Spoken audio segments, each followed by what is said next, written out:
All right, let's talk about one of the sneakiest, most common mistakes in all of algebra. Seriously, it's a tiny little error, but it has these huge ripple effects. And chances are, you've probably made this exact mistake yourself. Let's dive right in.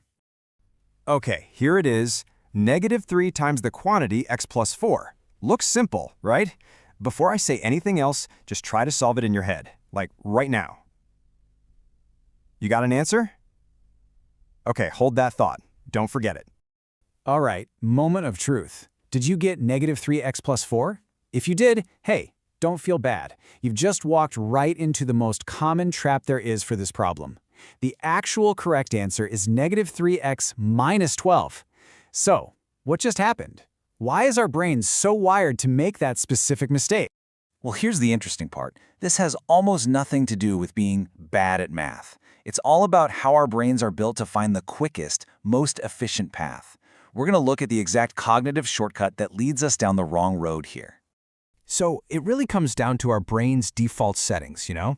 First, we naturally read from left to right. So your brain sees the -3, and it immediately wants to glue it onto the very first thing it sees, which is the x. Then, and this is the key, it kind of thinks, okay, job's done. It stops processing the whole group and just leaves that +4 hanging there. It's basically borrowing a rule from simpler problems that just doesn't apply here. And this quote just nails it. This is the whole problem in a nutshell. Your brain wants to attach the negative sign to just the first thing it sees. It feels fast, it feels efficient, but in algebra, that shortcut is a trap. So, if we can't trust our brain's first instinct on this, what do we do? Well, we have to give it a new rule to follow, a better mental model. Let's call it the everything rule. The secret is to completely change how you look at parentheses.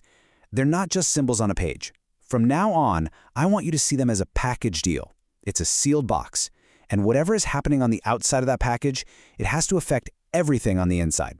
Not just the first thing, everything. So let's actually put this package deal idea to work. Look at step 1. The -3 that's on the outside touches the first item inside the package, the x. So -3 times x, that gives us -3x. Simple. But here's the crucial part our brain wants to skip. Step 2, that same -3 also has to touch the second item inside, the +4. A -3 times a +4 is -12. See?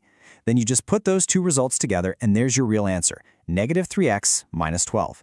It touches everything in the package.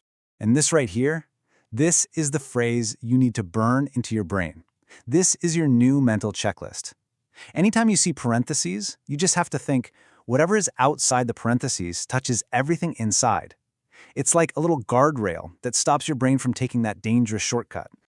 Okay, so, great. We fixed one little algebra problem. But you might be wondering, why does this one little rule matter so much in the grand scheme of things? Well, let's talk about the forward connection. Because this is not a one-time thing. The exact same mental error, that mistake of forgetting to distribute a negative sign to everything in a group, it comes back to haunt you over and over and over again. It pops up when you're combining like terms, when you're solving much more complicated equations, when you get to factoring polynomials, and yeah, even in advanced stuff like function transformations. This is a truly foundational skill. So at the end of the day, getting this right isn't really about passing one quiz or getting one problem correct. It's about building a rock-solid foundation for all the math that comes next. If you can make the everything rule completely automatic, a habit, then everything else you build on top of it will be so much more stable. And that kind of leaves us with a final thing to think about. This whole mistake was just our brain taking a faulty shortcut, right? It was a brain trap, which makes you wonder what other math rules that we all spend so much time memorizing are really just clever little systems designed to help us avoid a trap our brain naturally wants to fall into. Definitely something to chew on. Thanks for listening.